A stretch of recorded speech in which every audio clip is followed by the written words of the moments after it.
Hey everybody, I'm Anthony from ComicsHeatingUp.net. I'm doing the new comic spec review video for October 3rd, 2018. Baltimore Comic-Con has come and gone, and New York Comic-Con is just a week away.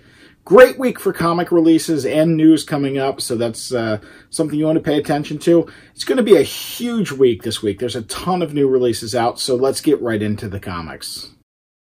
DC has a pretty cool new concept coming out for 24-hour Comic Day. They're releasing blank sketch books. These are completely blank 16-page comics that you can write and draw your own adventures in. There's a Batman blank, a Superman blank, and a Wonder Woman blank all out this week. Batman 56 has another cool Matina variant, as well as kicking off the foil covers for DC.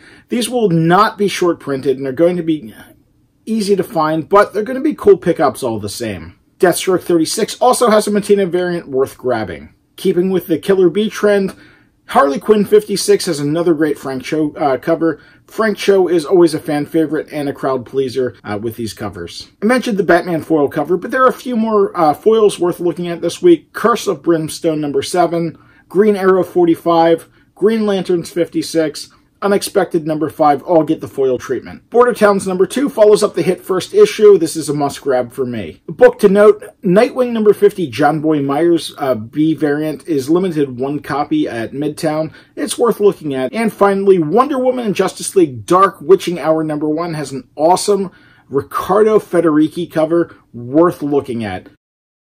Blackbird number 1 is a new book by Sam Humphries out this week from Image Comics. It's described as a neo-noir fantasy. Nina Rodriguez is positive that the secret magic world ruled by ruthless cabals is hiding just beneath the streets of Los Angeles. The problem is everyone thinks she's crazy. The real problem is she's not crazy. Dead Rabbit number 1 is out this week from Image Comics as well. The variant B cover is worth watching for. Oversized first issue by Jerry Duggan, whose analog was recently optioned. And rounding out Image Comics' big week of number 1 comics is Errand Boys number 1 and Juke Joint number 1, which looks really good.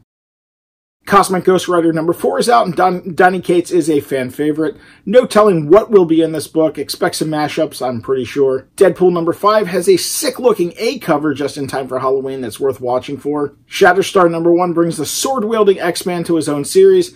There's a Rob Liefeld variant for this one. Superior Octopus number 1 returns Doc Ock from Superior Spider-Man to comics. 3 covers on this one. And Typhoid Mary takes center stage in Typhoid Fever Spider-Man number 1. 4 covers on this one. What If Spider-Man number 1 features Flash Thompson as Spider-Man. The return of What If to comics is something I'm excited for. Finally, J. Scott Campbell provides a cover to X-Men Black Magneto number 1. J. Scott Campbell's got a lot of fans. He will be at New York Comic Con this week, and this is going to be an easy book to get signed. The Max returns in Batman the Max Arkham Dreams number 1. I love the Max. I'm a big fan of Sam Keefe, so this one's definitely on my grab list. Also out from IDW is Star Wars Adventures Tales from Vader's Castle number 1. This is a horror series based on the Star Wars universe. Francisco Francavilla provides a cover on this one that I'm really interested in. Lollipop Kids is Aftershock's new book out this week. I read it at Baltimore and it was really cool. Immigrants coming to the country bring not only their traditions, but they're monsters. The story focuses on Nick, who's part of a secret society that's kept a monster in check for over 400 years. Brock Panther number 1 brings President Obama back to comics. 2 covers on this one. Maybe a good flip. Good for the politics fans. Antarctic Press has had a couple of hits lately, and they have 2 new books out this week. Mobster Graveyard number 1 and William the Last number 1. Mobster Graveyard looks like it's the one to grab because it's already sold out at Midtown. And finally, Sparrowhawk number 1 is a new book out from Boom that seems pretty cool. It's called A Teen Victorian Fairy Fight Club. Check it out. It's worth looking at. So that's it for this week. A big week, like I said. Let us know what you think and what you're grabbing. Remember to give this video a thumbs up and subscribe to the channel if you haven't done so. Thanks for watching. We'll see you at New York Comic Con.